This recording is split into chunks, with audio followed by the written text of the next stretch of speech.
என்னை பொறுத்த வரைக்கும் வைகோ அப்படின்றவர் ஒரு சைக்கோ. இந்த 4 பேரும் சேர்ந்து தோல்ல சுமந்திருக்காங்க தேமுதிகவை. ஸோ 4 பேர் தோல்ல எதை ஏற்றுவாங்கன்னு உங்க எல்லாருக்குமே தெரியும். ஸோ மனநோயாளிகள்லாம் சேர்ந்து மூலக்கோளாறு இருக்கிறவரை முதலமைச்சர் வேட்பாளர்னு அறிமுகப்படுத்தியிருக்காங்க. அதான் மக்கள் நல கூட்டணி. அவங்க இப்ப சொல்றாங்க மாநாக்கு, அதான் மக்கள் நல கூட்டணி வந்து கேப்டன் நல கூட்டணின்னு மாறிடுச்சு. அதை சுருக்கி படிச்சிடாதீங்க, சுருக்கி சொல்லிடாதீங்க, அதுக்கு நான் பொறுப்பு இல்லை. நடிகர் சங்கம் எலெக்ஷன் நடந்தது. அப்போ விஜயகாந்த் வந்தாரு, ஒரு பொண்டாட்டி கூட வந்தாங்க. வந்து உள்ள ஒரே கலவரம் ஓட்டு போடுற இடத்துல. என்னன்னு பார்த்தா விஜயகாந்த் முரசு சின்னத்தை தேடுறாரு. எங்க நடிகர் சங்கத்துல. எந்த பொண்டாட்டியாவது நான் கேட்கறேங்க, புருஷனை காமிச்சு ஓட்டு வாங்கணும், புருஷனை காமிச்சு காசு வாங்கணும்னு நினைப்பாங்க. அந்த வேலையை தான் பிரேமலதா செஞ்சுட்டு இருக்காங்க. அவங்க எல்லாம் பேசுறாங்க நம்ம அம்மாவை பத்தி. பிரேமலதா எடுக்கிற வாந்தி என்ன அப்படின்னா, முழு நிலவு இருக்கு இல்லையா, அந்த முழு நிலவை பார்த்து நாய் குலைக்கும். அதனால நிலவுக்கு ஏதாவது கலக்கமா, நிலவு அதுக்காக ஏதாவது பதில் சொல்லணுமா, அந்த மாதிரிதான் அவங்க எல்லாம் பேசுறதுக்கு நம்ம பதிலே சொல்ல வேண்டிய அவசியம் கிடையாது. திமுக பஞ்சபூதத்திலேயே ஊழல், ஆகாயத்தில் ஆரம்பிச்சு ஆழ்கடல் வரைக்கும் ஊழல், செம்மண்ல ஆரம்பிச்சு ஸ்பெக்ட்ரம் 2G வரைக்கும் ஊழல், கோதுமையில ஆரம்பிச்சு கிரானைட் வரைக்கும் ஊழல். இப்படி எல்லாத்துலயும் ஊழல் பண்ணிட்டு அவங்க சொல்றாங்க நம்ம அம்மா ஊழல் பண்ணிட்டாங்க. காசு கையில இல்லாம கல்லறையில் ஏறி வந்து இன்னைக்கு ஆகாயத்தில் பிளைட் விடுறாங்க. சுவிஸ் பேங்க்ல இவ்வளவு கோடி ரூபாய் வைப்பு தொகை இருக்குன்னு விக்கிலீக்ஸ் வந்து வெளியிடுறாங்க. இவங்க பண்ணதுக்கு பேர் என்னங்க? 1,76,000 கோடி ஊழல். நான் கேக்குறேங்க, இந்த முடியட்டும் முடியட்டும் அப்படின்றாரு ஸ்டாலின். எது முடியணும்? உங்க அப்பாவா? அப்பதான் உனக்கு விடியுன்றியா? என்ன அர்த்தங்க? எனக்கு புரியல.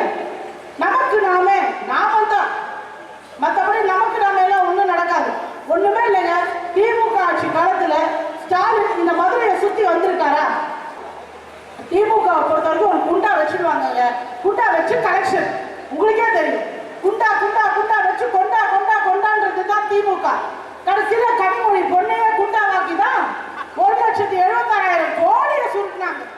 இன்னைக்கு சொல்ல முடியாது, எலெக்ஷன் டைம்ல என்ன பண்ணாலும் மக்கள் மனசு மாற மாட்டேங்கிறாங்கன்னு சொல்லி அப்பாவே போட்டு தந்தாலும் தள்ளிடுவாரு. அதான் நமக்கு நாமோட கிளைமேக்ஸ். ஏன்னா அவரும் சொல்லி பாக்குறாரு, இதான் கடைசி தேர்தல் ஓட்டு போடுங்க, கடைசி தேர்தல் ஓட்டு போடுங்க. யாரும் போடுற மாதிரி இல்லை, இன்னும் நம்புற மாதிரியும் கிடையாது. அதனால இருக்கிறதுக்கு எதுக்கு போயாவது ஏதாவது 4 சீட்டு கிடைக்குமான்னு போட்டு தந்தாலும் தள்ளிடுவாங்க. ஆனா கலைஞருக்கே உயிர் பிச்சை கொடுக்கறது நம்ம புரட்சி தலைவி அம்மா அவர்கள் தான். ஏன்னா சட்ட ஒழுங்கு சரியா இருக்கு, யாரும் எதையும் தப்பா பண்ணிட முடியாது. இவர் முடியட்டும் முடியட்டும்ன்றாரு, அவங்க அண்ணன் அழகிரி சொல்றாரு நிக்கட்டும் அம்புட்டும் தோக்கட்டும்ன்றாரு. குடும்பத்துக்குள்ளேயே கூட்டணி சரியில்லை. ஆனா இவங்க இன்னொரு விஷயம் என்னன்னு பாத்தீங்கன்னா, இதுவும் பிளான் தான். அதாவது கலைஞர் வந்து செம்ம பிள்ளைன்னு தான் யோசிப்பாருன்னு உங்க எல்லாருக்கும் தெரியும். அவர் குடும்பத்துக்காக மக்களுக்காக எதையும் யோசிச்சு கேட்க போறது கிடையாது. அதனால கட்சியோட 2 பேருக்கு பிரிச்சுட்டாரு, ஒன்னு அழகிரி ஒன்னு ஸ்டாலின். திமுக வேற யாராவது நினைச்சா தனியா நிக்க முடியுமா, தலைவர் ஆக முடியுமா? 2ஆ பிரிச்சுட்டாரு. நீ வந்து சவுத் சைடு, நீ வந்து நார்த் சைடு. அதனால இவங்க 3 பேரும் சேர்ந்துதான் வேற எவனையும் திமுக வளர விடுறதில்லை. அதனாலதான் திமுக காரங்க என்னன்னா இப்ப புரிஞ்சுக்கிட்டாங்க, எல்லாம் மனசு வருந்தி நம்ம அம்மா கிட்ட வந்து அடைக்கலம் புகுறாங்க. திமுகன்றதே வந்து திருட்டு முன்னேற்ற கழகம் தான், திருடங்களுக்கு தான் அது வேல்யூ. கிரி படம் பார்த்திருப்பீங்க, நானே நடிச்சிருக்கேன் கிரி படத்துல. பார்த்திருக்கீங்களா? அந்த படத்துல ஒரு நகைச்சுவை வரும், பேக்கரி காமெடி. பார்த்திருக்கீங்களா?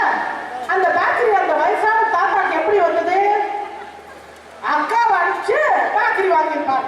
நாகரிகமா சொல்றேன், நாங்க தெரியும் உங்க எல்லாரும்.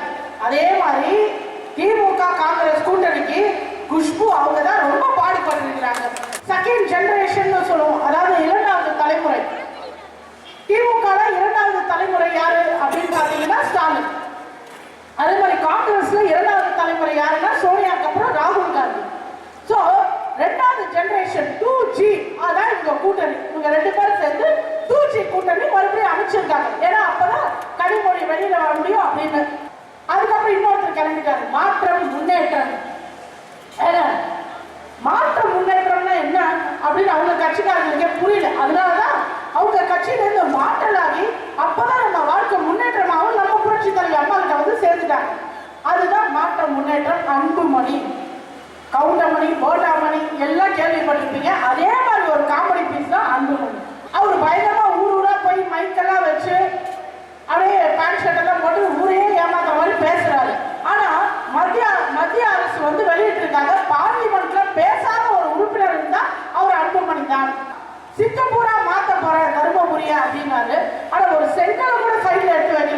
அதுதான் பாமக. 3 மாணவிகள் இறந்தாங்க இல்லையா, எல்லாருக்கும் தெரியும் இல்லையா? அந்த 3 மாணவிகள் இறந்த அந்த காலேஜுக்கு பர்மிஷன் கொடுத்ததே சார் தான். சைக்கோ இருக்காரு வைகோ, அவர் ஒரு புகையிலை வியாபாரிங்கிறது நம்ம எல்லாருக்கும் தெரியும். ஏங்க மதுவை ஒழிக்கணும்னு சொல்றாரு. இப்ப ஏங்க அது ஆணித்தரமா சொல்றது இல்ல? ஏன்னா அவங்களோட வேட்பாளர் முதலமைச்சரா நிக்கிறவரே ஃபுல் மதுவுல தான் இருப்பாரு. அப்புறம் எங்க மது ஒழிக்கிறது? அவருக்கே ஒரு பாட்டு வாங்கி கொடுத்தாதான் அவர் பேசுவார். அவர்கிட்ட இல்லைன்னா கோச்சுப்பா அப்படின்னு. விஜயகாந்த் அவருக்கு அவரை நம்ம பேச வேண்டிய அவசியமே இல்லை, இருந்தாலும் சொல்றேன். அவருக்கு கிரானிக் ஆல்கஹாலிசம் அப்படின்னு ஒரு நோய். அதாவது நரம்பு மண்டலம் சமநிலைன்னு இருக்காது அவங்களுக்கு. ஓவரா குடிச்சு குடிச்சு குடிச்சு குடிச்சு அந்த ஸ்டேஜுக்கு அவர் போயிட்டார். இதுக்கப்புறம் ஒண்ணுமே பண்ண முடியாது அவரால். அவர் என்ன பேசுறாரு என்ன பண்றாருன்னு அவருக்கே தெரியாத கொஞ்ச நாள்ல பொண்டாட்டி யாருமே அவருக்கு தெரியாது. அந்த மாதிரி ஒரு சூழ்நிலை தான் அவர் இருக்காரு. இந்த புகையிலை வியாபாரி இருக்காரு வைகோ, அவர் மக்களுக்கு நல்லது செய்யணும்னா அவர் பையன் நடத்திட்டு இருக்க புகையிலை கம்பெனியா மூடுவாரா? பாஜக அப்படின்னு இன்னொன்று நம்ம புரட்சி தலைவர் அன்னைக்கே சொல்லிட்டாரு. தெரு தெருவாய் கூட்டுவது பொது நலத்துண்டு, அதை படப்பிடித்து காட்டுவதில் சுயநலம் உண்டு. அததான் மோடி அவர் பண்றாரு.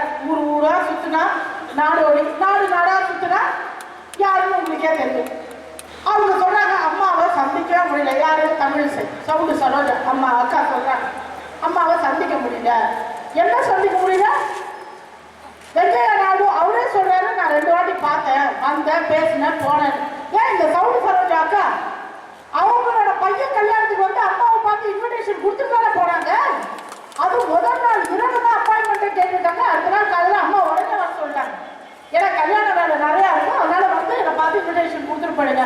அப்போ அதெல்லாம் மறைக்கிறாங்களா? அப்போ அம்மாவை பார்க்கவே முடியலன்றது என்ன அர்த்தம்? இவங்க கூட்டணி பேச்சுக்கு அம்மாவை பார்க்க முடியலன்னு சொல்றாங்களா?